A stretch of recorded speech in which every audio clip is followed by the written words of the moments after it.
Bismillahirrahmanirrahim. Assalamualaikum warahmatullahi wabarakatuh. Alhamdulillahi ala ihsanih wa syukru lahu ala taufiqihi wa amtinanih wa asyhadu an la ilaha illallah wahdahu la syarika lahu ta'ziman li sya'nih wa asyhadu anna Muhammadan abduhu wa rasuluhu da'ila ridwanih. Allahumma shalli alaihi wa ala alihi wa ashabihi wa ikhwanih. Para ikhwan dan akhwat yang dirahmati oleh Allah Subhanahu wa taala, alhamdulillah, puji dan syukur kita panjatkan kepada Allah atas segala karunia yang Allah berikan kepada kita. Salawat dan salam semoga tercurahkan selalu kepada junjungan kita Nabi Muhammad sallallahu alaihi wasallam dan juga kepada keluarganya serta seluruh sahabat beliau tanpa terkecuali. Pada kesempatan berbahagia ini kita akan membahas topik yang sangat penting bagi kita semua, yaitu tentang bagaimana dahsyatnya neraka jahanam. Ada apa di neraka jahanam, ya? Karena kita tahu bahwasanya ujian dalam kehidupan ini sangat banyak, ya, dan betapa banyak perkara-perkara yang menggiurkan seseorang sehingga bisa terjerumus dalam kemaksiatan, ya, yang akhirnya menjerumuskan dalam neraka jahanam. Apalagi Nabi SAW bersabda, huffatin naru bisyahwat, bahwasanya neraka jahanam diliputi dengan syahwat. Orang kalau ingin masuk dalam neraka jahanam, dia pasti melewati syahwat-syahwat. Itu hal-hal yang sesuai dengan hawa nafsunya. Dan ini sekarang dan beredar, ya, memudahkan orang untuk terjerumus, ya, dalam hal-hal tersebut. Makanya dalam hadis tatkala dalam Sahih Muslim dan juga dalam Sunan dan Al-Musnad Imam Ahmad, kata Rasulullah SAW, lamma khalaqallahu al-jannata wan nar. Tatkala Allah menciptakan surga dan neraka, arsala Jibril, maka Allah pun mengirim Jibril untuk melihat surga dan untuk melihat neraka. Di antaranya setelah melihat surga, Jibril melihat neraka. Thumma arsalahu ilan nar. Kemudian Allah mengirim Jibril kepada neraka. Qala idhhab fanzur ilaiha wa ila ma'atu li ahliha fiha. Wahai Jibril, pergilah engkau dan lihatlah ke neraka dan lihat apa yang aku siapkan bagi penghuni neraka jahanam. Fanadhara fiha, maka Jibril pun melihat kepada isi neraka jahanam. Fa idza hiya yarkabu ba'dhuha ba'dhan, tiba-tiba apinya bergejolak, ya, berlipat-lipat satu di atas yang lainnya. Tsumma raja'a faqala, kemudian iblis balik menuju Allah dan berkata, wa izzatika la yadkhuluha ahadun sami'a biha. Ya Allah, demi keperkasaan engkau tidak seorang pun yang mendengar tentang neraka jahanam akan masuk dalam neraka jahanam. Tentu siapa yang mau masuk neraka jahanam sementara apinya menyala-nyala saking banyak, akhirnya bertumbuk-tumbuk api tersebut. Fa amara biha fa hufat bisyahwat. Kemudian Allah perintahkan neraka untuk diliputi dengan syahwat. Ya, dengan godaan-godaan yang menarik, ya, yang sesuai dengan syahwat manusia. Tsumma qala idhhab fanzur ila ma a'tu li ahliha fiha. Wahai Jibril, coba pergi lagi lihat kepada neraka jahanam, lihatlah apa yang aku siapkan bagi penghuni neraka jahanam. Fa dhahaba fa nadhara fiha. Kemudian Jibril melihat ternyata neraka sudah diliputi dengan berbagai macam syahwat. Jibril berkata, wa izzatika laqad khasyitu alla yanjuwa minha ahadun illa dakhalaha. Sungguh aku khawatir demi keperkasaan engkau, ya Allah, aku khawatir tidaklah seorang pun yang selamat dari neraka jahanam, ya, kecuali akan masuk dalam neraka jahanam. Artinya apa? Jibril melihat bahwasanya syahwat yang dipasang oleh Allah untuk meliputi neraka jahanam sangat kuat, sehingga hampir-hampir tidak ada yang bisa selamat dari syahwat tersebut, dan hampir-hampir tidak ada yang selamat dari neraka jahanam karena terjebak dengan syahwat tersebut. Dan ini kita tahu bahwasanya syahwat, ya, begitu banyak, ya. Dan orang sekarang memuaskan syahwat mereka sepuas-puasnya. Kemudian belum lagi disertai dengan adanya media sosial, adanya internet, ya, sehingga seorang bisa melihat apa yang dia kehendaki, seorang bisa berkomunikasi dengan siapa yang dia kehendaki, ya. Sarana-sarana untuk menuju neraka jahanam sangat mudah. Oleh karenanya pembahasan tentang neraka jahanam sangat penting agar mengingatkan kita semua bahwasanya kehidupan ini hanyalah sementara. Ada kehidupan selanjutnya yang cuma dua pilihan, fariqun fil jannah wa fariqun fis sa'ir. Kata Allah Subhanahu wa taala, sekelompok di surga dan sekelompok di neraka jahanam. Semoga Allah masukkan dalam surga dan menjauhkan dari neraka jahanam.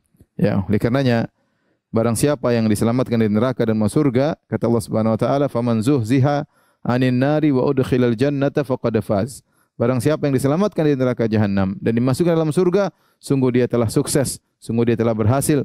itulah kesuksesan yang sungguhnya, itulah keberhasilan sungguhnya tatkala seorang selamat dari neraka jahanam dan masuk dalam surga. Baik, para pemirsa yang dirahmati Allah Subhanahu wa taala, pembahasan kita cukup panjang pada kesempatan kali ini, tapi saya akan berusaha meringkas agar terbayang bagi kita ya tentang hal-hal yang berkaitan neraka jahanam. Kemudian juga ada pembahasan tentang akidah Ahlussunnah wal Jamaah tentang neraka jahanam. Ya, saya sudah siapkan di papan tulis. Silakan para pemirsa bisa mengikuti dengan baik ya. Pembahasan kita tentang an-nar, tentang neraka jahanam, saya bagi menjadi dua ya. Ya, sebenarnya ada 4 pembahasan. Ada sifat-sifat neraka, ada model-model siksaan, kemudian ada siapa saja penghuni neraka jahanam, dan amalan-amalan apa saja yang menghindarkan seorang dari neraka jahanam. Tetapi siapa penghuni neraka jahanam dan amalan-amalan apa yang bisa menghindarkan seorang dari neraka jahanam tidak saya bahas. Saya ingin bahas tentang fokus tentang nerakanya ya. Bagaimana sifat-sifat neraka dan apa model-model siksaan yang Allah siapkan di neraka jahanam. Taib. Perhatikan para pemirsa yang dirahmati Allah Subhanahu wa taala. Akidah Ahlussunnah ya meyakini bahwasanya neraka sudah ada. An-naru makhluqatun mawjudah. Neraka sudah ada ya. Tidak seperti perkataan sebagian ahlul bidah yang mengatakan neraka dan surga belum ada. Adapun dalil bahwasanya neraka sudah ada sangat banyak ya. Di antara dalil yang paling sharih, yang paling tegas, hadis tadi yang saya sebutkan ya di awal pengajian, tatkala Allah lamma khalaqallahu al-jannah wan nar arsala Jibril ya, tatkala Allah menciptakan surga dan neraka, Allah kirim Jibril untuk melihat surga. Setelah melihat surga, Allah arsalahu ilan nar, Allah suruh dilihat neraka jahanam. Ini dalil bahwasanya neraka sudah ada, ya. Neraka sudah ada. Kemudian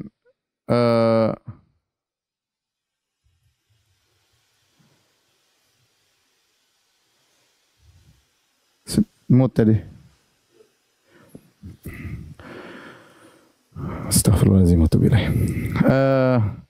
Jadi neraka sudah ada, dalilnya tadi Jibril alaihissalam disuruh oleh Allah untuk melihat neraka jahanam.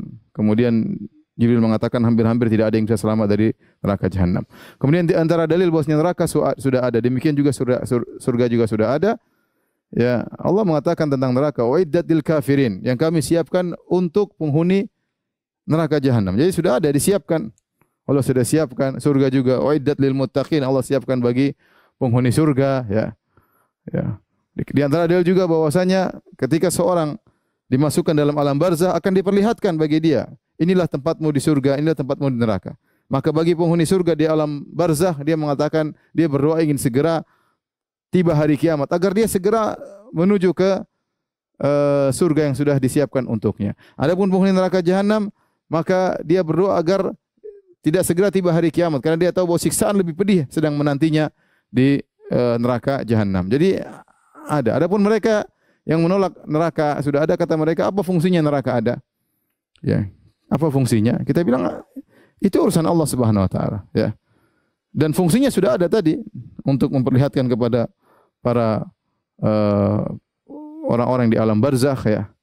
Ya, kemudian seperti surga, ya, sebagian ruh sudah ke surga, seperti Nabi SAW mengatakan bahwasanya para syuhada, ya, ruh mereka seperti apa? Ta'irun mu'allaqatun fi asjaril jannah. Ruh mereka seperti burung-burung yang bergantungan di pohon-pohon surga, ya. Jadi intinya beda ketika neraka belum ada dengan neraka sudah ada. Neraka sudah ada, tinggal dihadirkan pada hari kiamat kelak. Makanya ketika hari kiamat kelak, Nabi tidak mengatakan neraka diciptakan, tapi Nabi mengatakan yu'ta bi jahannam, didatangkan neraka. Berarti neraka sudah ada. Timbul pertanyaan, di mana posisi neraka? Wallahu a'lam bishawab, tidak ada dalil yang shareh. Ada yang mengatakan di pusat bumi, ya. Ada yang mengatakan di langit. Kita bilang kita enggak tahu, Allah a'lam bishawab, dan Allah Maha Kuasa atas segala sesuatu. Yang penting neraka sudah ada. Ya, bahkan di antara sifatnya adalah narun hamiyah, api yang dinyalakan, ya. Sekarang neraka apinya sudah nyala dan terus dipanaskan untuk membakar orang-orang yang berhak untuk dibakar dalam neraka jahanam. Tapi itu akidah Ahlussunnah wal Jamaah bahwasanya neraka sudah ada, ya, dan diciptakan oleh Allah Subhanahu wa taala. Kemudian akidah Ahlussunnah wal Jamaah juga berikutnya, neraka itu abadi. neraka abadi dan penghuninya yang kafir juga abadi ya. Neraka abadi dan penghuni neraka juga abadi ya. Dan di sana ada kesalahan keyakinan yang salah yang berkaitan dengan abadinya neraka dan abadinya penghuni neraka yang kafir. Di antara keyakinan yang salah seperti Jahmiyah. Jahmiyah berpendapat bahwasanya neraka dan surga tidak abadi. Neraka dan surga tidak abadi. Kata mereka neraka dan surga tidak abadi ya. Jadi ini adalah kesalahan pemahaman Jahmiyah tentang neraka dan surga. Kata mereka surga dan neraka tidak abadi. Kemudian Al-Khawarij dan Mu'tazilah berpendapat pelaku dosa besar kekal dalam neraka ya. Padahal kita bilang yang kekal dalam neraka cuma yang kafir. Tapi Khawarij dan Mu'tazilah mengatakan yang kafir kekal dalam neraka Jahannam. Yahudi berpendapat bahwasanya kami masuk neraka Jahannam ya cuma apa? Ayaman ma'dudat ya. Cuma beberapa hari saja ya. Lantas tamassanan naru illa ayyaman ma'dudat. Kami tidak akan disentuh dengan neraka kecuali hanya beberapa hari. Dan ini keyakinan mereka sampai saat ini ya. Sebagaimana saya pernah diberitahu oleh sebagian kawan, dia punya kawan orang Yahudi, dia mengatakan kita kalau masuk neraka cuma beberapa hari ya. Ya, seakan-akan Allah sudah janjikan mereka, kalian tenang saja Yahudi, mau bangsat mau brengsek kalau masuk neraka pun cuma beberapa hari. Adapun Ibnu Arabi ya. Ibnu Arabi berpendapat bahwasanya orang yang masuk dalam neraka Jahannam dibakar dan dibakar dan dibakar, setelah dibakar sekian lama mungkin ribuan tahun, lama-lama dia sudah bisa adaptasi. Setelah dia bisa adaptasi, berarti dia merasakan neraka tersebut suatu kelezatan bukan lagi suatu siksaan.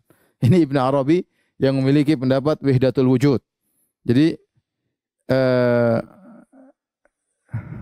mati kah?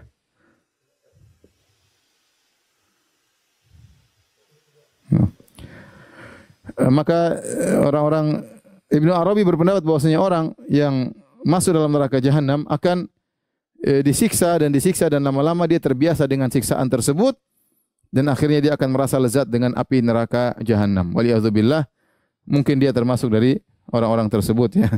Jadi inilah penyetus atau bukan yang mendengung-dengungkan akidah wahdatul wujud bahwasanya Allah bersatu dengan makhluknya. Kemudian pendapat yang berikutnya, pendapat sebagian orang yang mengatakan penghuni neraka Jahannam akan dikeluarkan. Akan dikeluarkan dari neraka sehingga neraka kosong. Setelah neraka kosong, kemudian neraka diselesaikan ya. Semua penghuni dipindahkan ke surga. Neraka jadi kosong, tidak ada penghuninya sama sekali ya. Adapun Abu Hudzail Al-Laf ya, dia berpendapat bahwasanya ya manusia dan neraka, dia dalam neraka lama-lama akhirnya menjadi yatajammadun, menjadi membeku, tidak ada gerakan lagi. Ini semua keyakinan yang salah tentang neraka Jahannam. Yang benar bahwasanya neraka adalah abadi ya. Makanya ketika penghuni neraka Jahannam ya dan penghuni surga dimasukkan dalam surga, penghuni neraka Jahannam dimasukkan dalam neraka, yu'ta bil maut ala hayati al-kabsh. Maka kematian dihadirkan di hadapan penghuni neraka, penghuni Jahannam, penghuni surga dalam bentuk seekor kambing. Kemudian disembelih, maut disembelih, kemudian dikatakan khuludun la mauta fih. Wahai penghuni surga, tidak ada kematian, kalian akan kekal dalam surga selama-lamanya. Itu hari yang sangat membahagiakan bagi para penghuni surga. Karena mereka tahu mereka akan kekal dalam surga. Sebaliknya, maka penghuni neraka Jahannam ketika dikatakan kematian disembelih di hadapan mereka, khuludun la mauta fih, sungguhnya kalian akan kekal abadi, tidak ada kematian dalam neraka sama sekali, maka mereka pun sangat penuh dengan penderitaan, sangat menyesal ya. Kenapa? Karena mereka tahu mereka tidak bakalan meninggal dunia dalam neraka Jahannam. Jadi neraka abadi dan penghuninya juga kekal abadi. Taib. Kemudian berikutnya kita bahas tentang nama-nama neraka Jahannam. Neraka Jahannam disebutkan dalam Al-Quran beberapa nama. Di antaranya Al-Hawiyah. Al-Hawiyah itu wa ma adraka ma hiya narun hamiyah ya. Al-Hawiyah yaitu yang menunjukkan bahwasanya seorang terjatuh ke dalam neraka tersebut. Ya, seorang terjatuh dilemparkan. Jadi neraka itu seperti tempat lemparan. Ya, kenapa disebut Hawiyah? Karena seorang dilempar. Ketika dilemparkan masuk neraka Jahannam, seperti orang-orang terjatuh dari Sirat, mereka terjatuh menuju neraka Jahannam, yaitu tempat terjatuh. Hawiyah itu namanya tempat terjatuh. Ladha kala innaha ladha. Ladha artinya lahab, yaitu neraka yang menyala-nyala. Apinya bukan santai gini, tapi apinya menyala-nyala, disebut dengan ladha, ya. Wa ma adraka mal hutamah. Al-hutamah, ya. Al-hutamah adalah penghancur, penghancur. Sebagian ada yang mengatakan seperti alat penggiris, begitu dimasukkan suatu dia akan langsung menghancurkan. Ya, dia menghancurkan. Karena api kalau sudah masuk dalam tubuh manusia, dia benar-benar melumat, ya. Jadi al-hutamah artinya pelumat, ya. Saya ulangi, al-hawiyah tempat jatuh, kemudian al-ladha api yang menyala-nyala, ya. Al-hawiyah maksudnya tempat terjatuh. Kemudian ladha api yang menyala-nyala, api yang menyala-nyala. Al-hutamah yang melumat. Al-jahim ini berkaitan dengan api yang panas. Ya. Adapun jahannam adalah qa'ar, yaitu yang dalam, yang sangat dalam. Jahannam maksudnya itu suatu tempat yang sangat dalam. Kalau hawiyah tempat jatuh, adapun jahannam artinya dalam. Saqar, ya, Allah telah tafsirkan dalam Al-Quran, la tubqi wa la tadhar. Tidak ada yang tersisa, ya, tidak menyisakan. Tidak menyisakan. Sa'ir sama api yang menyala. Kemudian sijin penjara, ya. Kenapa neraka disebut dengan sijin penjara? Karena orang kalau sudah masuk dalam neraka, orang kafir, mereka seperti di penjara, bahkan mereka tidak bakalan keluar dari neraka jahanam, ya. Inilah nama-nama neraka jahanam yang setiap nama-nama ini menunjukkan dahsyatnya neraka tersebut, ya. Tempat terjatuh, orang kalau masuk neraka dilemparkan, apinya bukan tenang, api yang menyala-nyala, kalau sudah membakar dia akan melumat, ya. Api yang panas, ya. Makanya kata Allah, allati tattali'u 'alal afidah, api tersebut akan masuk dalam jantung. Ya, jadi api, kalau api di dunia membakar, ya hanya bagian luar saja, kemudian dalamnya baru terbakar. Tapi kalau api neraka begitu membakar, luar dalam langsung terbakar. Luar dalam langsung terbakar, yang menunjukkan dahsyatnya api tersebut dan amat sangat panas, ya. Kemudian kalau sudah membakar tidak ada yang terluput, tidak ada yang tersisa. Kemudian orang dalam neraka sijin seakan-akan terpenjara, susah untuk keluar. Oleh karenanya Allah sebutkan sifat-sifat neraka dengan nama-nama yang menunjukkan keburukan seperti bi'sal qarar, tempat menetap yang terburuk. Bi'sal masir, tempat kembali yang terburuk. Bi'sal wirdul maurud, tempat terburuk untuk didatangi, ya. Bi'sal rifdul maurud, ya, yaitu tempat terburuk untuk didatangi. Darul bawar, yaitu lembah kebinasaan. Darul fasikin, tempatnya orang-orang fasik. Su'ud dar, tempat tinggal yang buruk. Asfalas safilin, tempat yang paling rendah yang terhina. Bi'sal mihad, ya, tempat yang paling buruk untuk tempat tidur, ya, atau untuk tempat istirahat, ya. Ini semua sifat-sifat neraka jahanam dalam Al-Quran. Tapi sekarang kita bicara, ikhwan yang dirahmati Allah Subhanahu wa taala, tentang luasnya neraka jahanam. Banyak hal yang menunjukkan neraka jahanam sangat luas, ya. Neraka jahanam sangat luas. Di antaranya yang menunjukkan neraka jahanam sangat luas, Rasulullah SAW ketika duduk bersama para sahabat, tiba-tiba Rasulullah SAW mendengar wajibah. Wajibah itu seperti suara batu yang jatuh. Zzz, ada batu. Zzz.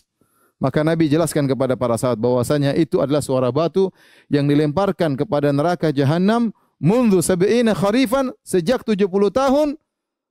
Ya, dan dia belum selesai, belum sampai sampai sekarang belum sampai kepada dasar neraka jahanam. Ini dalil, batu kan kalau jatuh sangat cepat. Sejak 70 tahun batunya belum sampai di penghujungnya, dalamnya, dan Nabi sekarang masih mendengar batunya masih jatuh. Menunjukkan neraka jahanam sangat luas, ya.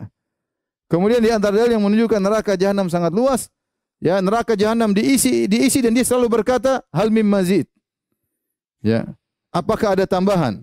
Kata Allah, ya, yauma naqulu li jahannam halim talati. Hari di mana kami berkata kepada neraka jahanam, halim talati, apakah kau sudah penuh wahai neraka jahanam? Maka neraka jahanam berkata, hal mim mazid, apakah ada tambahan? Apakah ada tambahan? Sampai apinya saling, ya, numpuk-numpuk karena, ya, masih luas neraka jahanam, ya, masih luas. Kosong, pingin diisi terus.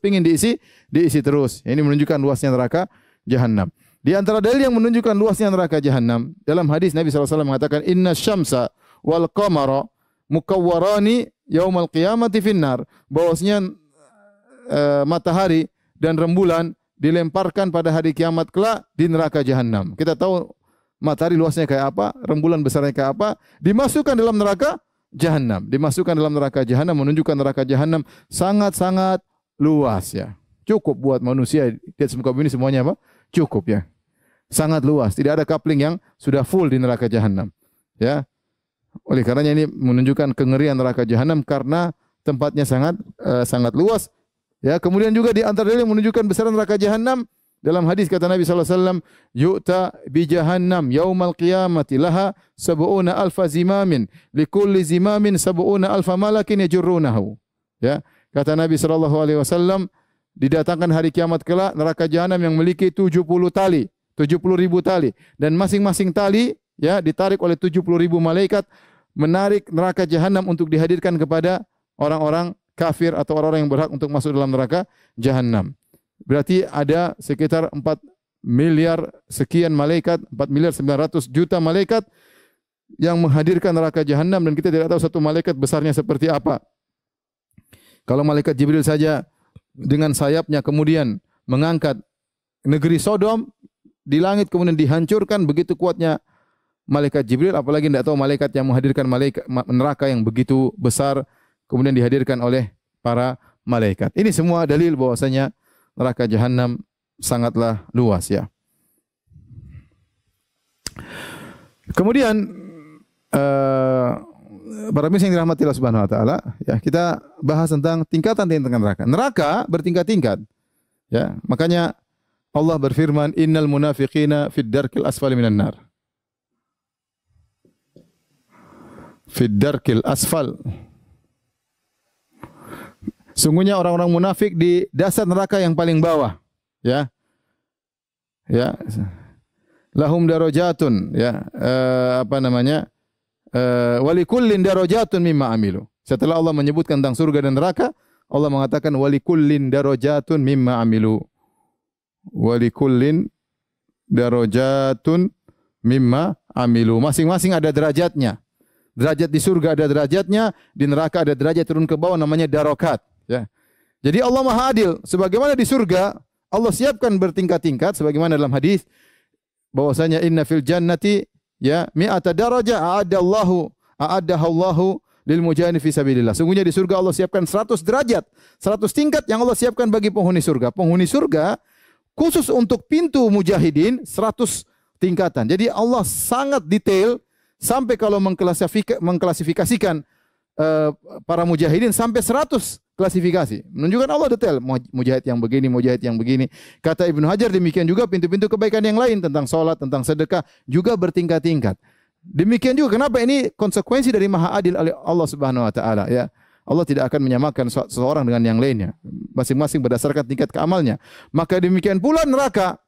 Allah juga Maha Adil, maka orang-orang yang masuk dalam neraka jahanam bertingkat-tingkat. Bertingkat-tingkat. Sebagian ulama, sebagian salaf menyebutkan tingkatan tersebut seperti ini ya. Yang pertama, kalau kita mau ilustrasikan, tingkatan yang paling tinggi, yang paling atas ya adalah usatul muwahhidin. Bahasa Indonesianya aja lah. Para pelaku maksiat ahli tauhid. Para pelaku maksiat yang ahli tauhid.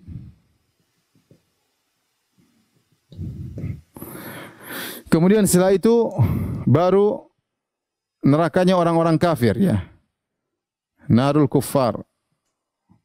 Nerakanya orang-orang kafir. Di sini ada orang kafir, ada Yahudi ya. Nasara,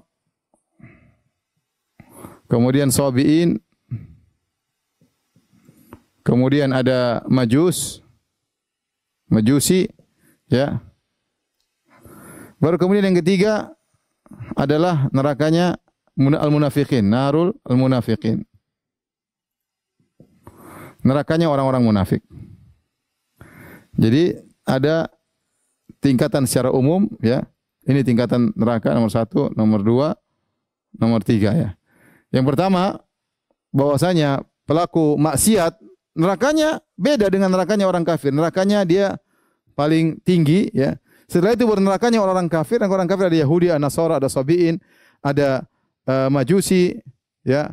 Kemudian ada nerakanya orang-orang munafik. Nerakanya munafik sini juga musyrikin Arab ya.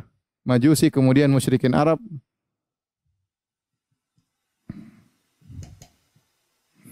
Baru kemudian munafik. Sehingga sebagian salaf menafsirkan tingkatan neraka ada 7 ya. Pertama, usatul muwahhidin, kemudian kafir ada 1 2 3 4 5, Yahudi, Nasrani, Sabi'in, Majusi, musyrikin Arab. Yang paling rendah adalah nerakanya orang-orang munafik. Kenapa mereka yang paling rendah? Karena orang munafik menggabungkan antara kekufuran dengan kebohongan. Innal munafiqina yukhadi'una Allah. Mereka menipu Allah Subhanahu wa taala. Orang kafir jelas sebenarnya, Yahudi kafir jelas, dia nampakkan kekafirannya. Nasara jelas, Sabi'in jelas, Majusi jelas, musyrikin Arab jelas. Munafik dia lebih parah daripada kafir yang asli. Kenapa? Dia menggabungkan antara kekufuran dengan kebohongan. Jadi kira-kira demikian. Dan di antara dalil yang menunjukkan bahwasanya neraka bertingkat-tingkat adalah Abu Talib ya. Kata Nabi SAW, inna ahwana ahlin nari adzaban yaumal qiyamah Abu Talib. Sungguhnya orang yang paling ringan azabnya pada hari kiamat kelak adalah Abu Talib. Yaitu apa? Dia pakai sendal yang ta'ilu bin alain minan nar, memakai sendal dari api ya, yaghli bihima dimaguhu. Ternyata kedua sendal api tersebut membuat otaknya mendidih ya. Atau yutudul jamra tahta akhmusi qadamai, diletakkan bara api di bawah telapak kakinya, kemudian otaknya mendidih. Ini neraka yang paling ringan. Waliyadzubillah, yang kata Nabi SAW, neraka yang paling ringan seperti itu. Jadi neraka, azab neraka. Makanya kata Allah Subhanahu Wa Taala, la yu'adzibu adzabahu ahad, wa la yuthiqu wathaqahu ahad. Kalau Allah sudah mengadab, tidak ada yang bisa mengadab seperti Allah. Kalau Allah sudah membelenggu, tidak ada yang bisa membelenggu seperti Allah. Sebagaimana kalau kita bayangkan surga, kenikmatan yang tidak bisa kita bayangkan, maka demikian juga adab neraka jahanam tidak bisa kita bayangkan. Tidak ada yang bisa mengadab seperti adabnya Allah. Kalau ada orang paling mujrim, paling buruk di dunia ini, kemudian dia menyiksa dengan siksaan yang terhebat, tidak akan bisa mengalahkan bagaimana siksaan Allah. Ya, la yu'adzibu adzabahu ahad. Tidak ada yang bisa menyiksa seperti siksaan Allah Subhanahu wa taala. Bayangkan siksaan paling ringan seperti diletakkan bara api di telapak kaki kemudian otaknya mendidih. Otaknya mendidih. Ya. Oleh karena ini menunjukkan bahwasanya neraka bertingkat-tingkat dan menunjukkan maha adil Allah Subhanahu wa taala. Orang yang kafir yang baik tidak sama dengan orang kafir yang buruk ya. Tidak sama. Orang kafir kemudian penjahat, bengis, zalim itu nerakanya lebih parah daripada orang kafir yang tidak demikian. Wallahu taala alam bisawab. Kemudian kita sebutkan neraka juga ada pintu-pintunya. Dalam Al-Quran Allah mengatakan laha sab'atu abwab. Laha sab'atu abwabin likulli babin minhum juz'um maksum.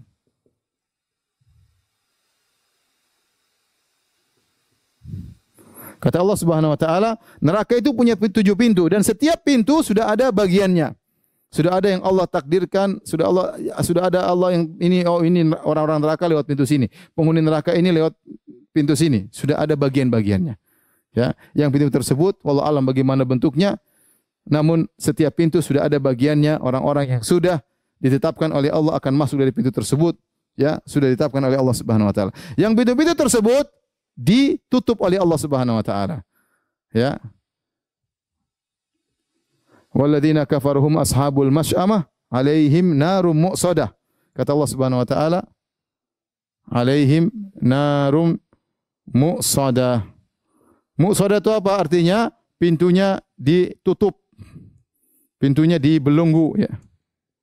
Dikunci. Ya. Dikunci ya. Kemudian juga apa namanya? Allah tatil ala al-afidah ya. Kemudian kata Allah Subhanahu wa taala narun muqsadah ya. Yaitu api yang pintu-pintunya ditutup ya. Ditutup. Fi amadin mumaddadah, ditutup dengan besi-besi yang panjang yang kemudian mengunci pintu tersebut ya. Jadi pintu tersebut ditutup sehingga orang tidak bisa keluar. Dan apinya ya seperti kalau kita bahasa kita di presto, ditutup, dikunci sehingga apinya muter ke situ dalam situ. Tidak ada yang keluar. Tidak ada asap yang keluar dari presto tersebut. Waliyadzubillah. Neraka demikian dimasukkan ke nerakanya ditutup oleh Allah Subhanahu wa taala.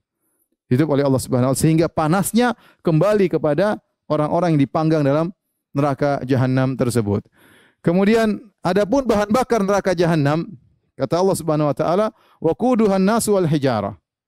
Kata Allah, waquduhan nasu wal hijarah. Waquduhan nasu wal hijarah. Adapun bahan bakarnya adalah manusia dan api.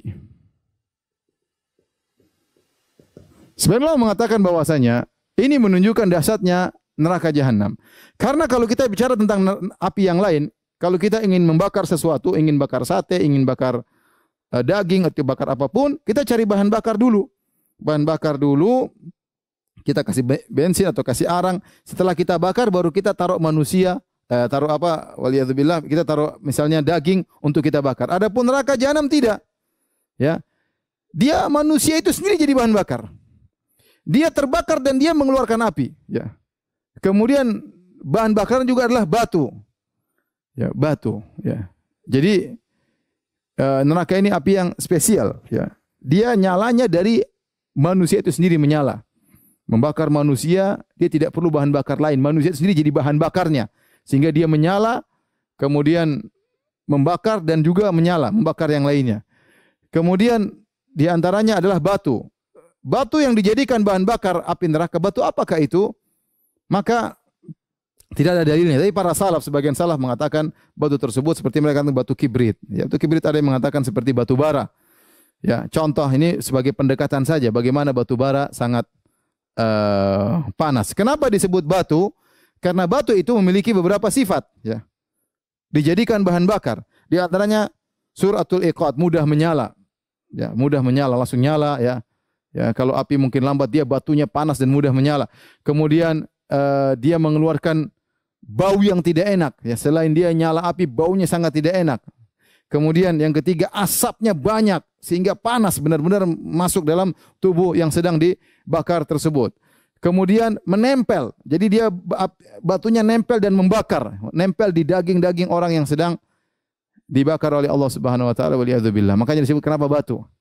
Jadi saya ulangi tadi, batu mudah menyala, kemudian apinya tahan lama, kemudian menimbulkan bau yang sangat busuk, kemudian asapnya sangat banyak, kemudian dia nempel, itu yang paling menyedihkan, dia nempel pada daging atau pada kulit seorang ketika dalam proses pembakaran, ya. Kemudian penjaga neraka, Allah sebutkan penjaga neraka adalah malaikat yang kasar, yang keras. Para malaikat yang kasar, keras dan keras. Alaiha malaikatun ghiladun syidad. Kata Allah, di neraka jahanam ada neraka-neraka gilaz, yaitu kasar, syidad, keras, ya. Jadi Allah gambarkan malaikat tersebut sangat mengerikan. Dan Allah sebut dalam ayat yang kata Allah, alaiha tis'ata asyar, bahwasanya di neraka ada 19 malaikat. Ketika Abu Jahal atau orang-orang Quraisy mendengar bahwasanya di neraka cuma 19 malaikat, dia mengatakan, gampang, cuma 19 kita lawan. Saya bisa lawan 19, atau enggak kita kumpulan orang lawan 19 malaikat tersebut. Mereka tidak tahu bahwasanya malaikat-malaikat tersebut sangat dahsyat. Satu malaikat saja tidak, mereka satu dunia menghadapi tidak bisa. Apalagi 19 malaikat, yaitu malaikat-malaikat yang kasar, yang keras dan tegas, yang siap menjaga neraka jahanam tersebut, ya, sehingga mereka ketika disiksa, mereka diawasi oleh malaikat-malaikat tersebut, ya. Waliyadzubillah. Taib. Setelah itu kita bahas tentang panasnya neraka jahanam. Panasnya neraka jahanam. Adapun apinya sangat panas, kata Allah Subhanahu wa taala, narun hamiyah. Narun hamiyah. Apa narun hamiyah? Artinya api yang dipanaskan. Jadi api sudah panas, dipanaskan terus oleh Allah. Terus sekarang neraka sudah ada dan dipanaskan sampai mencapai puncak yang sangat panas, disiapkan untuk membakar orang-orang yang berhak untuk dibakar, ya. Kemudian 3 perkara ini Allah sebutkan, ya. Fa ashabu shimali ma ashabu shimal fi samumi wa hamim wa dhillim yahmum la baridi wala karim. Sungguhnya pengikut yang bagian kiri neraka jahanam, fi samumi wa hamim wa dhillim yahmum, ya. Mereka di dalam, ya, apa namanya, api, kemudian dalam angin, kemudian dalam air yang panas, ya. wa dhillim yahmum. Kemudian juga naungan yang sangat panas.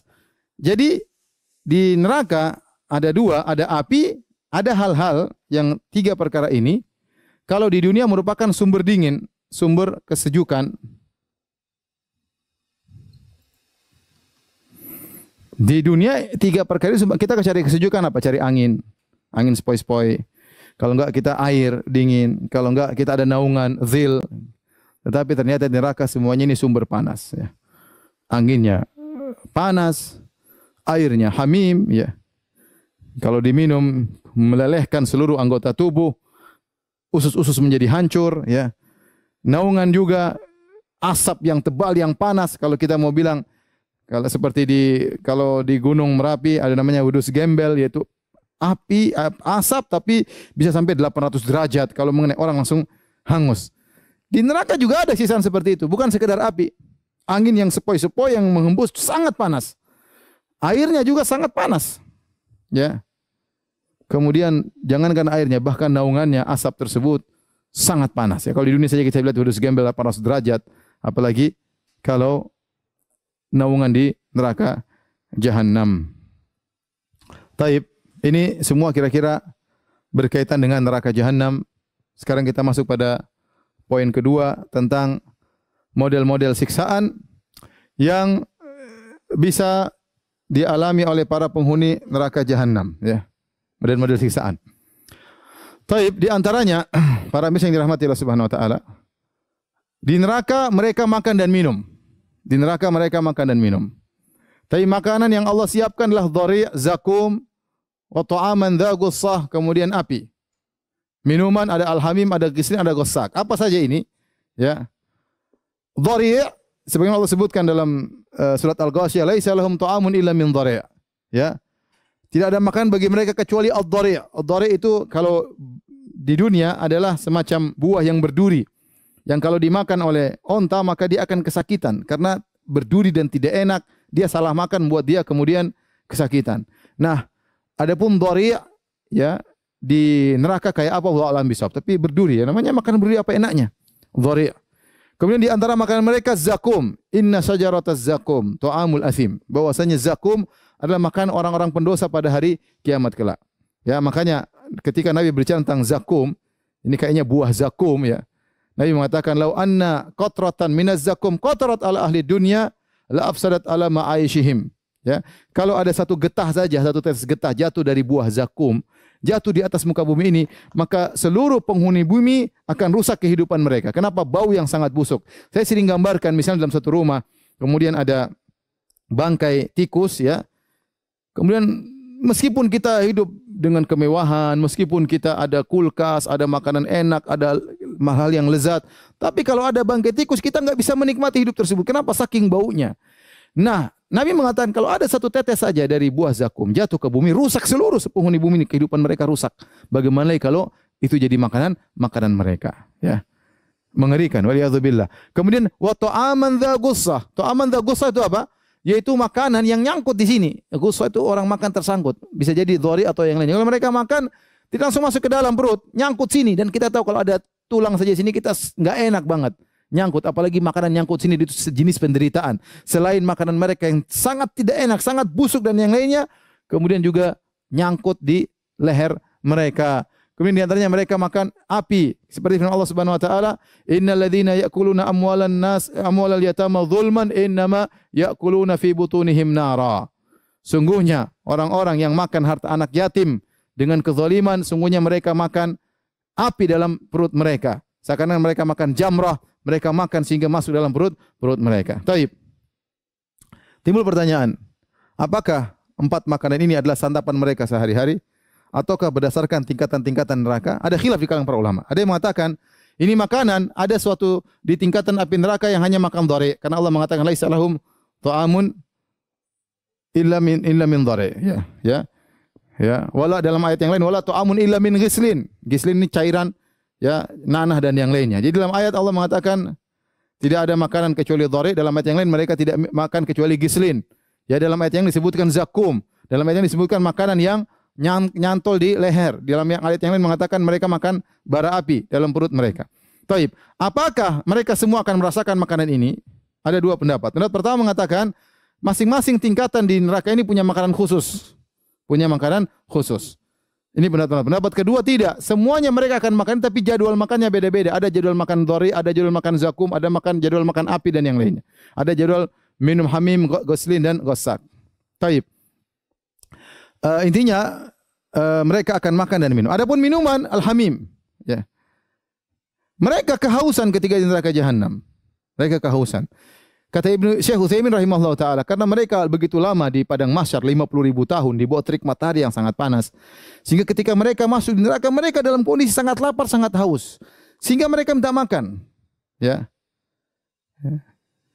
Mereka minta minum kepada Allah Subhanahu wa taala. Yughathu bima'in kal muhli yashwil wujuh. Mereka minta, ya Tuhan kami, berikan kami minum. Allah kasih minum, tapi apa? Air sangat panas, hamim. Seperti minyak yang mendidih, ya, baru ditaruh di muka, maka kulit-kulit muka mereka sudah berguguran, ya, meleleh, kemudian mereka minum. Ketika mereka minum, kata Allah, sukuma'an hamiman, mereka diminumkan dengan air sangat panas, faqatta'a am'a'ahum, maka menghancurkan, ya, usus-usus mereka, usus jadi hancur gara-gara air yang sangat panas. Kemudian di antara minuman mereka gislin. Gislin sama dengan ghassak. Gislin ini apa? Ini cairan penghuni neraka jahanam. Ini cairan penghuni neraka jahanam. Dikumpulkan, ya. Apa cairan tersebut? Ya, cairan yang keluar dari kemaluan, cairan yang keluar dari kotoran, cairan yang keluar dari nanah, cairan yang keluar dari darah, itu dikumpulkan kembali, diminumkan kembali oleh mereka. Waliyadzubillah, ya. Akhi, subhanallah. Azab yang sangat mengerikan. Bagi kita hidup jangan spekulasi, ya. Waliyadzubillah. Siapa yang merasakan ini semua, ya, mengerikan. Ya. Taib, timbul pertanyaan, Ustaz, kenapa mereka mau makan dan minum? Kalau mereka tahu ternyata minuman mereka seperti ini, makan seperti ini. Kata para ulama, ya, karena mereka sudah sangat lapar, sangat haus, sehingga mereka harus makan, harus minum, meskipun seperti itu. Ini menunjukkan bagaimana kondisi yang sangat tidak enak yang mereka rasakan. Ya, seperti orang morfin, sudah tahu itu parah, tetap aja dia ambil karena tidak mau, dia harus makan, dia harus minum, dia harus konsumsi morfin tersebut. Seperti mereka ini, mereka sudah masuk neraka jahanam, mereka harus makan, harus minum, meskipun makanan tersebut semua menyiksa mereka. Taib. Ini masalah makanan dan minuman. Kemudian berkaitan dengan pakaian. Pakaian Allah sebutkan dalam Al-Quran, mereka pakai baju. Ya. Di antaranya sarabiluhum min qatiran. Mereka memakai pakaian yang terbuat dari kotoran. Kotoran ada yang mengatakan, menerjemahkan dengan aspal, ada yang mengatakan maksudnya nuhas al-muzab. An-nuhas al-muzab yaitu tembaga yang dicairkan. Jadi panas namanya tembaga, tapi dijadikan pakaian oleh mereka. Allah Maha Kuasa. Tembaga yang panas menempel, mereka pakai. Itulah pakaian mereka di neraka jahanam. Dalam ayat yang kata Allah, qutti'at lahum thiyabun min nar. Ya. Yusabbu min fawqa ra'sihimul hamim. Mereka dipakaikan apa? Baju dari api. Ketika Ibrahim At-Taimi membaca ayat ini, dia mengatakan, Subhanallahilladzi khalaqa thawban min nar. Segala puji bagi Allah yang mampu menciptakan baju dari api. Kita bilang api namanya bagaimana mau dijahit, tapi Allah Maha mampu. Api tersebut menempel dalam tubuh mereka, menjadi pakaian bagi mereka, sehingga api yang menempel, panas yang menempel tidak lepas dari diri mereka. Mereka pakai pakaian, tapi pakaiannya pakaian api. Waliyadzubillah, ya. Ada yang terbuat dari tembaga yang panas, ya. Kemudian juga dalam hadis yang lain kata Nabi sallallahu alaihi wasallam, an-naiha illam tatub qata Allahu laha thiyaban min qatiran wa dir'an min jarab. Kata Nabi sallallahu alaihi wasallam, wanita yang niyahah, yang meronta-ronta ketika terkena musibah, jika dia meninggal dalam kondisi tidak taubat, maka Allah akan buatkan bagi dia pakaian dari tembaga yang panas dan juga dari dir'an. Dir'an itu pakaian dalam wanita, baju dalam, ya. Min jarab yaitu dari penyakit gatal-gatal yang membuat mereka tersiksa, ya. Jadi mereka berpakaian, tapi demikianlah pakaian mereka. Waliyadzubillah. Taib.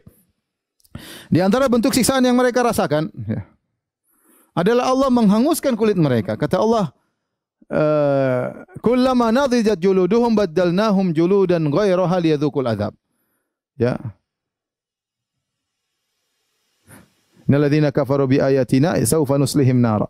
Orang-orang kafir kami masukkan mereka dalam neraka jahanam. Kata Allah, kullama nadijat juluduhum, setiap hangus kulit mereka, Baddalnahum juludan ghairaha, kami gantikan kulit yang baru. Di sini kenapa disebut kulit kata para ulama? Karena kulit ini apa? Sangat yang apa dirasakan. Ya, indra di situ ya, apa namanya saraf-saraf perasa di situ. Kita kalau kulit ya sakit di kulit ya. Sebelum yang kena lainnya di kulit itu sempat perasa indra yang dirasakan di kulit, dan itu yang pertama dibakar kemudian hangus ya, hangus. Setiap kulitnya hangus ganti lagi, setiap kulitnya hangus ganti lagi. Alhamdulillah ya. Bayangkan mereka diazab, dibakar ya. Makanya ketika seorang salah membaca allati tattali alal afidah, api yang membakar langsung masuk dalam dada mereka. Langsung dibakar luar dalam, bukan cuma bagian luar aja yang hangus, dalam juga dimasukin oleh api langsung dalam satu saat, dan mereka tidak mati, dibakar hidup-hidup. Ya. Ya. La yamutu fiha wa la yahya. Tidak mati, tidak hidup. Mau dibilang hidup, dibakar lagi, dibilang mati juga tidak mati. Jadi disiksa, kulit mereka setiap hangus diganti lagi. Kemudian berbicara tentang wajah. Jadi ada bagian-bagian tubuh yang Allah fokuskan, di antaranya kulit ya, karena dia adalah sumber perasa, di antaranya wajah. Wajah ini banyak model-model siksaan kepada wajah-wajah orang di hari kiamat kelak disiksa. Kenapa? Wajah adalah tempat paling mulia bagi manusia. Ternyata itulah tempat fokus yang akan Allah siksa pada hari kiamat kelak. Di antara siksaan yang Allah berikan berkaitan dengan wajah, ya. Allah mengatakan, ya, wa nahsyurhum yaumal qiyamati ala wujhihim umyan wa bukman wa summa. Kami kumpulkan mereka pada hari kiamat kelak di atas wajah mereka, digeret di atas wajah mereka. Ya. Kemudian apa?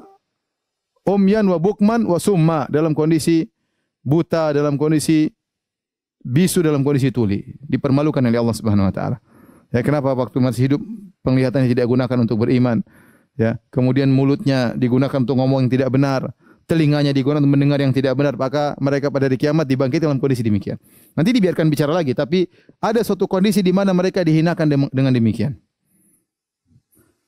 Kemudian juga dalam ayat yang lain, afamay yamshi mukibban ala wajhihi ahda. Kata Allah, afamay yamshi mukibban ala wajhihi. Apakah orang yang pada hari kiamat kelak berjalan di atas wajahnya, dibangkitkan dalam kondisi wajahnya berjalan di atas wajah. Yang mengerikan. Itu baru di padang mahsyar, belum kali neraka jahanam. Di neraka kata Allah tentang wajah, talfahu wujuhumun nar. Maka pada hari kiamat api membakar wajah mereka. Allah sebutkan khusus wajah karena tempat mulia seseorang. Situlah disikat oleh api, dijadikan fokus pembakaran oleh Allah Subhanahu wa taala. Kemudian fakubbat wujuhum finnar. Wajah mereka dilemparkan dalam neraka jahanam, ya, dijerumuskan dalam neraka jahanam. Wajah jadi fokus ya. Semua disiksa anggota tubuh semua disiksa, tapi wajah menjadi fokus. Karena tempat paling mulia seorang, namun dia paling dihinakan pada hari kiamat. Dahulu dunia sombong, angkuh dan yang dengan wajahnya, dengan mimiknya, dengan lisannya, ya, maka pada hari kiamat disiksa situ wajahnya oleh Allah Subhanahu wa taala. Yang lebih ngeri lagi kata Allah, yauma tuqallabu wujuhum finnar. Hari di mana wajah mereka dibolak-balikkan di neraka. Kita kalau antum misalnya bakar sate itu bolak-balik kan, bakar ikan bolak-balik. Tapi di neraka bukan ikan yang wajah seseorang dibolak-balik oleh Allah Subhanahu wa taala. Dibakar seperti bakar sate, seperti bakar ikan. Kemudian yauma innal mujrimina fi dhalali wa su'ur yauma yushabuna fin nari ala wujuhihim. Yauma yushabuna fin nari ala wujuhihim. Hari di mana wajah mereka ditarik, digeret menuju neraka jahanam, digeret. Jadi wajah digeret. Disusah dibakar kemudian digeret di api, digeret, mengerikan. Fokus juga kepada wajah. Kemudian apa? Dihitamkan. Yauma tabyaddu wujuh wa taswaddu wujuh. Hari di mana ada wajah berseri-seri, ada wajah hitam. Orang gimana tidak hitam dibakar, dikasih api. Maka inilah siksaan-siksaan yang berkaitan dengan wajah orang-orang penghuni neraka jahanam. Kemudian api yang membakar mereka meliputi mereka, ya. Api yang membakar mereka meliputi. Jadi seorang, ya, ahata bihim suradiquha, ya. Kata Allah, ketika mereka masuk dalam neraka, nyala api meliputi mereka. Jadi tidak ada bagian tubuh yang lolos dari api. Apinya benar-benar meliputi mereka, ya. Kata Allah, lahum jahannam dalam surat Al-A'raf, lahum jahannamu mihadun wa min fawqihim ghawash. Ya, di mereka, ya, mihad tempat tidur. Mereka bertempat tidur dengan api. Wa min fawqihim ghawash, berselimutkan dengan api. Lahum dhulalum minan nari Ya, lahum min fawqihim dhulalun minan nari wa min tahtihim dhulal. Dzalika yukhawwifullahu bihi ibadahu ya ibadi fattaqun. Kata Allah Subhanahu wa taala, jadi tempat tidurnya api, selimutnya api, menunjukkan api meliputi mereka, meliputi mereka. Tidak ada satu bagian kulit pun yang lolos daripada api. Kemudian lahum min fawqihim dhulalun minan nari, di atas mereka tumpukan-tumpukan api. Wa min tahtihim dhulal, di bawah juga tumpukan, bukan satu tumpuk aja, api bertumpuk-tumpuk. Meliputi mereka, tidak bisa keluar. Ya. Kata Allah juga, wa inna jahannama la muhitatun bil kafirin. Sungguhnya neraka jahanam meliputi orang-orang kafir. Ya, enggak ada. Mau bernapas sedikit, mau sejuk sedikit, enggak ada. Enggak ada. Di antara siksaan yang Allah berikan kepada usus. Ya. Usus Allah siksa, ya. Seperti dalam hadis kata Nabi SAW, Ra'aitu Amr bin Luhai al-Khuzai yajurru qasbahu finnar. Aku melihat Amr bin Luhai al-Khuzai, salah seorang tokoh musyrikin di zaman jahiliyah. Kata Nabi, aku melihat dia menggeret ususnya di neraka jahanam. Dia tarik ususnya, digeret. Subhanallah. Disiksa sampai ususnya keluar. Di neraka jahanam ditarik ususnya. Kenapa kata Nabi? Li'annahu awwalu man sayyaba sawaib. Kan dia yang pertama kali mengkeramatkan onta-onta, mengkeramatkan kambing-kambing. Dia awal kali membawa kesyirikan di Jazirah Arab. Sehingga pada hari kiamat Allah siksa dia di antaranya dengan menggeret ususnya. Demikian dalam hadis tentang dai-dai yang disiksa. Tandaliqu aktabuhum. Tahu-tahu begitu dia disiksa, ususnya keluar, brodol dari duburnya, ususnya keluar, brodol. Setelah itu kemudian ususnya dibuat dia mutar, diputar-putar seperti ada tiang, dia mutar-mutar. Orang-orang pada kumpul semua. Bukankah kamu yang telah melarang kami melakukan, kamu telah menyuruh kami beramar ma'ruf? Kata dia, benar. Dulu saya menyuruh kalian, fala ati, aku tidak melakukannya. Wa anhakum wa ati, dan aku melarang kalian tapi aku melakukannya. Ya, siksanya di antaranya ususnya dikeluarkan oleh Allah Subhanahu wa taala, wal iyadzu billah, ya. Di antara siksaan diberi rantai wal aglal, ya. Inna atadna lil kafirin salasila wa aglala wa sa'ira. Kami siapkan bagi orang kafir salasil. Salasil itu adalah rantai, aglal belenggu. Jadi tangannya dibelenggu, kemudian dirantai. Ada yang dikatakan bahwasanya tubuhnya dimasukkan dalam rantai, ya, rantai. Dipaksa oleh Allah masuk dalam rantai, ya. Dan mengerikan. Jadi model siksaan banyak. Di antara model siksaan disuruh manjat, ya. Ini tadi apa? Rantai dan belenggu. Di antara siksaan disuruh manjat. Manjat gunung yang panas.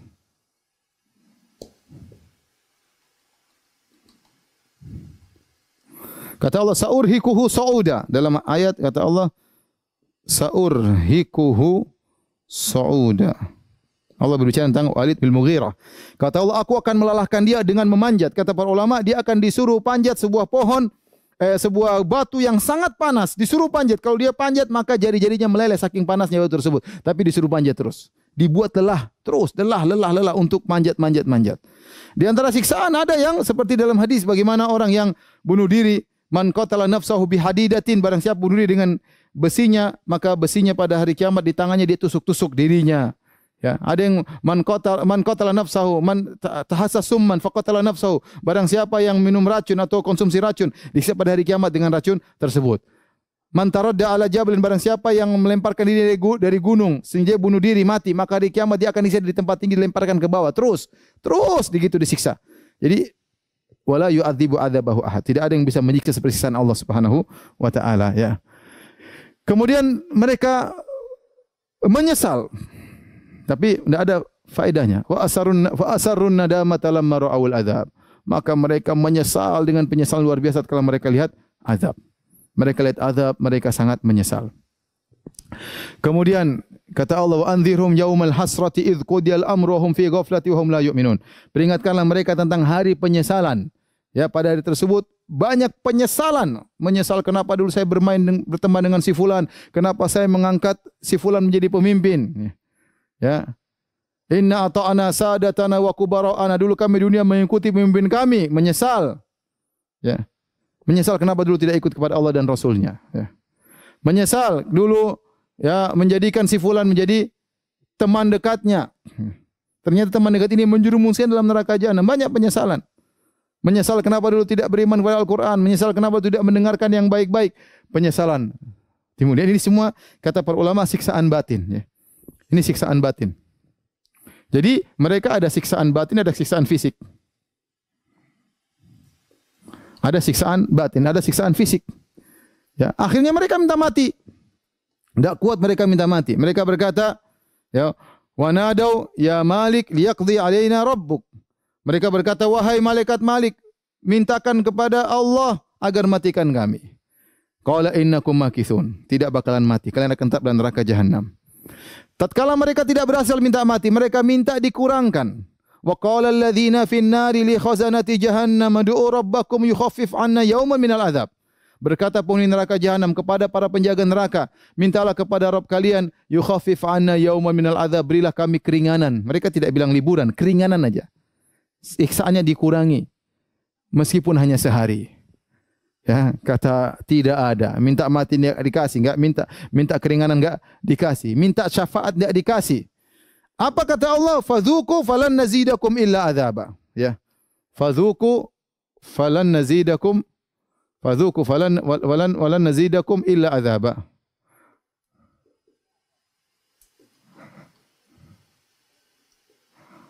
Kami tidak akan menambah bagi kalian kecuali azab. Ini ayat yang paling ditakuti, ya. Adalah ayat yang paling ditakuti oleh orang-orang kafir. Kata Allah, lan nazidakum illa adzab. Kami tidak akan kasih tambahan kecuali azab. Jadi azab di neraka bukanlah azab yang konstan, bukanlah azab yang statis, dia dinamis, semakin parah, semakin parah, semakin parah, wali'adzubillah. Dan Allah Maha Kuasa atas segala sesuatu. Ya. Dan ya, azab adapun siksaan batin banyak, ya. Di antara siksaan batin Allah mengumpulkan, ya,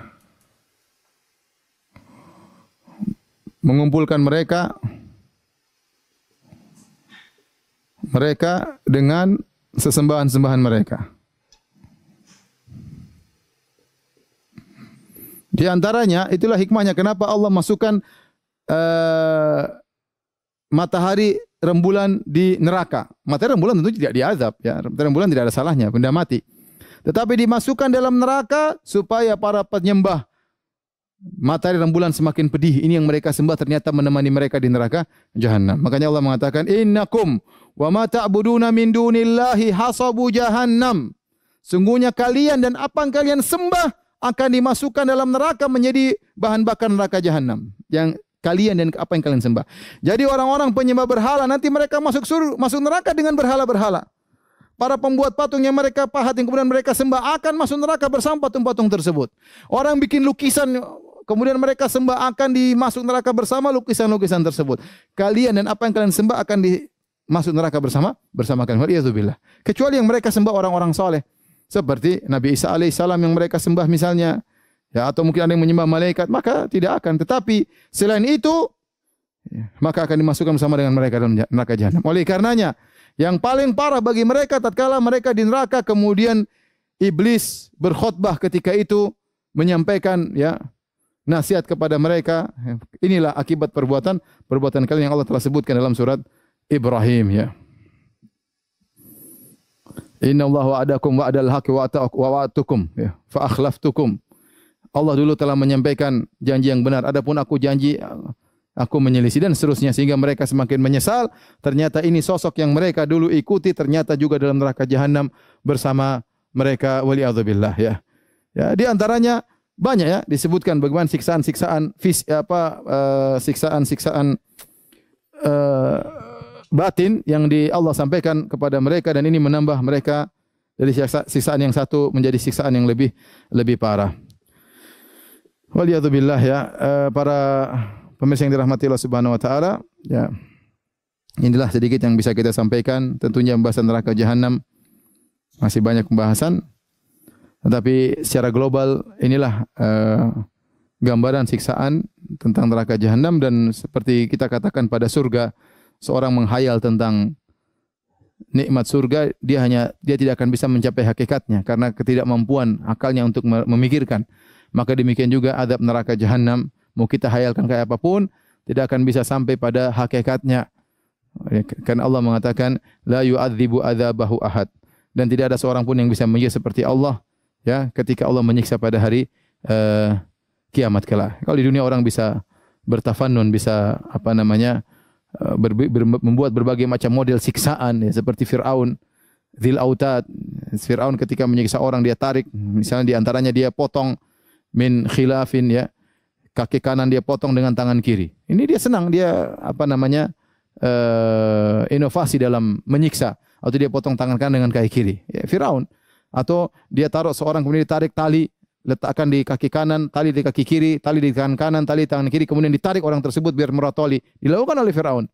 Nah, tapi bagaimanapun la yu'adzibu adzabahu ahad. Tidak ada yang bisa menyiksa seperti siksaan Allah Subhanahu wa taala. Demikian para misi yang dirahmati Allah Subhanahu wa taala, semoga kita terhindar dari azab neraka jahanam yang sangat mengerikan. Selanjutnya kalau ada yang bertanya saya persilakan. Wallahu taala alam bisawab. Oke, ini ada beberapa pertanyaan yang sudah masuk. Ya. Ini akan ada beberapa yang anak pilihkan. Karena memang pertanyaannya insya Allah ini banyak sekali, Ustaz. Ini pertanyaan pertama dari Lamudin asal kota Palembang. Ustaz, tolong jelaskan tentang neraka Zamharah. Syukran jazakumullah khair. Neraka, ya, Zamharira, ya. Neraka disebutkan di antara siksaan yang ada pada neraka bukan cuma api yang panas, tetapi ada hawa yang sangat dingin. Hawa yang sangat dingin, karena kita tahu terkadang Allah menyiksa dengan sesuatu yang sangat panas, terkadang Allah menyiksa dengan sesuatu yang dingin. Di antaranya yang di dunia Allah pernah menyiksa dengan sesuatu yang dingin adalah angin yang menimpa kaum 'Ad, ya.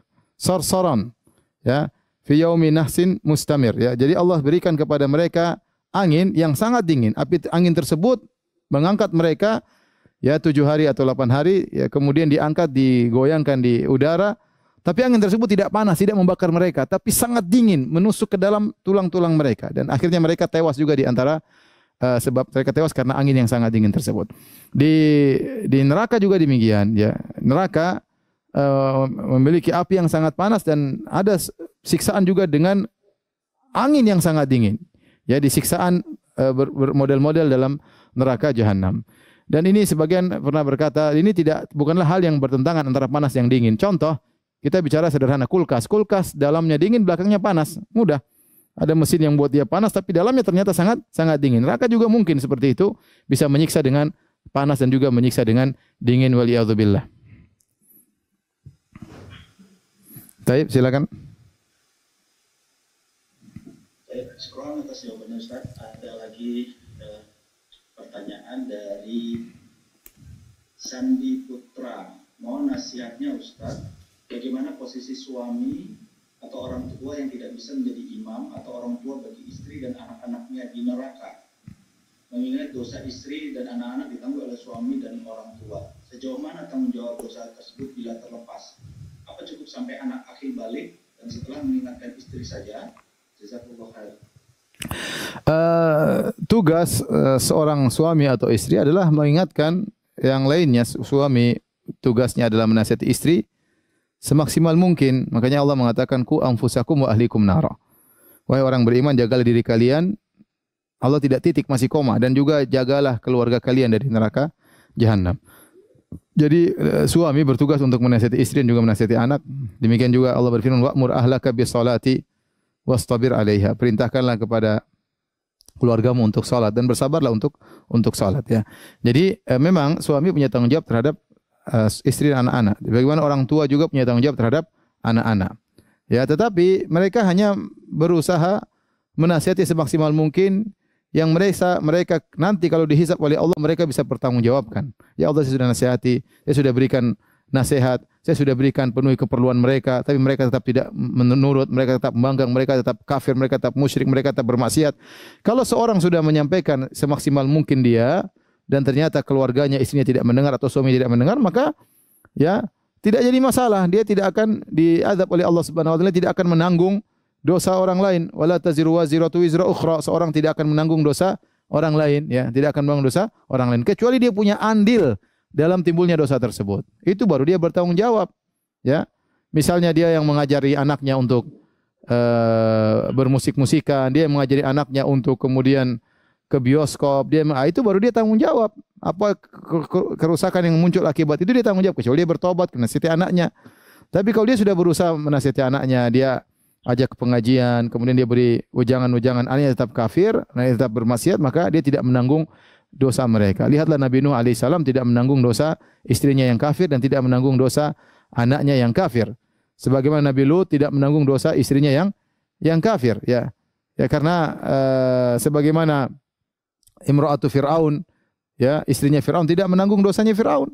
Ya, tidak menanggung dosanya Fir'aun. Yang penting seorang berusaha menyampaikan nasihat semaksimal mungkin, dia punya hujah di hadapan Allah. Setelah itu maka ya justru dia dapat pahala tatkala dia berusaha menasihati. Adapun hidayah hanya milik Allah. Sekarang Nabi Muhammad SAW menasihati pamannya Abu Talib. Apa kurangnya? Abu Talib seperti bapaknya, seperti bapak keduanya. Abu Talib sangat sayang kepada Nabi, bahkan mungkin lebih daripada anak-anaknya yang lain. Nabi juga sangat sayang kepada dia. Sampai Allah mengatakan, innaka la tahdi man ahbabta. Kau tidak bisa beri petunjuk kepada orang yang kau cintai. Apa? Nabi sudah berusaha semaksimal mungkin. Bahkan menjelang meninggal Abu Talib, Nabi datang nasihat. Ternyata pamannya meninggal dalam kondisi kafir. Apakah Nabi berdosa? Jawabannya tidak. Justru Nabi dapat pahala.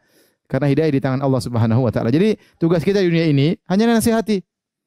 Hanyalah nasihati, nyampaikan semaksimal mungkin, diulang, kita berdoa kepada Allah. Kalau Allah tidak kasih hidayah, ya terserah Allah. Kalau dia ternyata brengsek, nakal, biadab, kafir, murtad, urusan dia dengan Allah Subhanahu wa taala. Tetapi kita yang penting menyampaikan nasihat sampai kita yakin saya sudah punya hujah di hadapan Allah. Adapun baru nasihat sekali, terserah ente mau kafir, enggak benar. Baru menyampaikan sekali nasihat kepada istri baru sekali dua kali, sudah ente neraka, enggak ada masalah, bukan urusan saya. Di sana masih banyak bidadari. Enggak, bukan begitu. Tapi seorang menyampaikan nasihat dengan berulang-ulang yang dia merasa ini sudah cukup bagi dia punya hujah di hadapan Allah Subhanahu wa taala. Allah taala alam bisawab.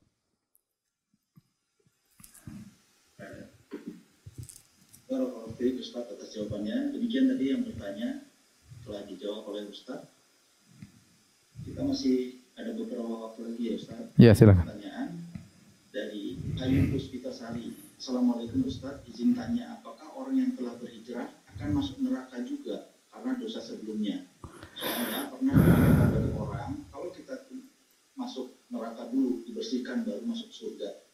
Demikian pertanyaannya Ustaz. Allah Maha Adil. Jadi kalau seorang pernah melakukan keburukan, kemudian dia bertobat kepada Allah Subhanahu wa taala, maka kata Nabi sallallahu alaihi wasallam, at-taibu minadz-dzam kama la dzamba lahu. Seorang yang bertobat dari dosa seperti orang tidak punya dosa lagi. Terlalu banyak dalil bagaimana orang-orang bertobat kemudian Allah masukkan ke dalam surga. Contohnya seperti para penyihir Fir'aun yang mereka puluhan tahun bergelimang dengan kesyirikan, menjadikan sihir sebagai sumber nafkah mereka, menjadikan syirik sebagai sumber nafkah mereka. Kemudian mereka di penghujung hayat beriman kepada Allah, mereka masuk surga. Contoh lagi seperti pembunuh 100 nyawa, dia sudah bunuh 100 orang. Di penghujung kemudian dia bertobat kepada Allah, maka dia pun masuk surga, ya.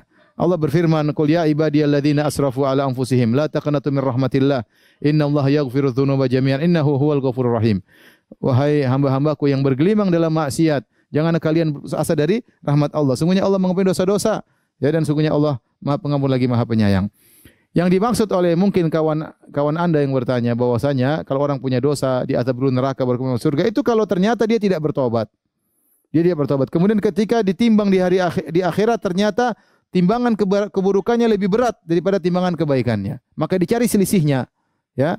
Timbangan keburukannya lebih berat daripada timbangan kebaikannya, dicari selisihnya. Selisihnya ini ternyata misalnya saya kasih sederhana. Misalnya dia punya dosa 1000.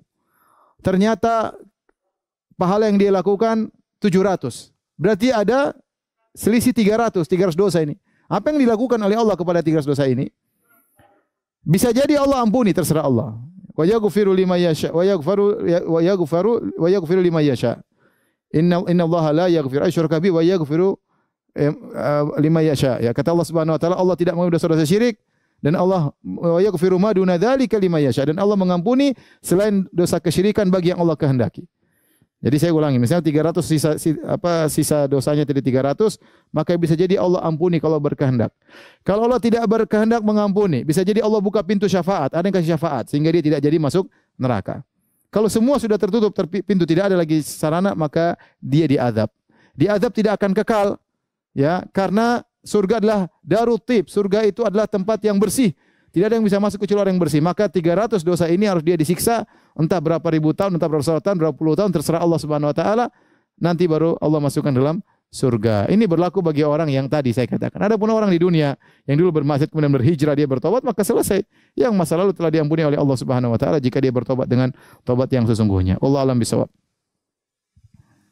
Bismillah, Pak Ustadz, jika kita sudah tidak punya suami dan memiliki anak, lalu ada sesuatu yang ditinggalkan oleh suami untuk anak, apakah itu termasuk harta anak yatim, Pak Ustadz? Dan apabila anak dapat santunan dari orang lain, lalu ibunya ikut menggunakan uang itu, apakah termasuk zolim? Mohon penjelasannya, Pak Ustadz. Jadi kalau ada seorang memberikan harta kepada anak yatim, bantuan. Jadi pertama, adapun harta yang ditinggalkan oleh suami, bapaknya, yaitu harta warisan, berarti harta warisan tersebut istri mendapat 1/8, kemudian sisanya buat anak-anaknya, ya. Sesuai dengan pembagian warisan, kemudian kalau ada yang kasih sumbangan kepada anak yatim, tentunya secara logis bukan cuma anak yatim itu yang makan, orang tuanya juga bisa makan sesuai dengan, karena dia yang merawat anak yatim tersebut, dia makan secukupnya, tidak berlebih-lebihan, tidak kemudian menzalimi anak yatim tersebut. Bukan berarti dapat ada sumbangan kemudian dia belikan emas, yang enggak boleh. Sekedar untuk ngurus, dia ikut makan bersama anak tersebut, seakan-akan dia ikut mengurus, apalagi anak-anaknya sendiri. Kalau ikut makan sekedar bersama anak-anaknya enggak ada masalah. Tapi kalau dia uang sumbangan tersebut ternyata dia belikan ini, belikan anu di luar kebutuhan anak-anak yatim tadi, maka tidak diperbolehkan. Adapun dia ikut mengurus mungkin uang SPP-nya, kemudian untuk masak dia makan bersama anak-anaknya, maka ini tidak jadi masalah karena dia sedang merawat anak-anak tersebut dan dia juga berhak untuk bisa merasakan apa yang diberikan kepada anak-anak tersebut. Wallahu taala alam bisawab. Demikian saja. Kurang lebihnya saya mohon maaf kepada jamaah Masjid Al-Ikhlas. Semoga kita bisa menyambung pengajian kita lagi. Insyaallah nanti malam ada, ya, ba'da Isya, insyaallah jam 7:30. Kita masih melanjutkan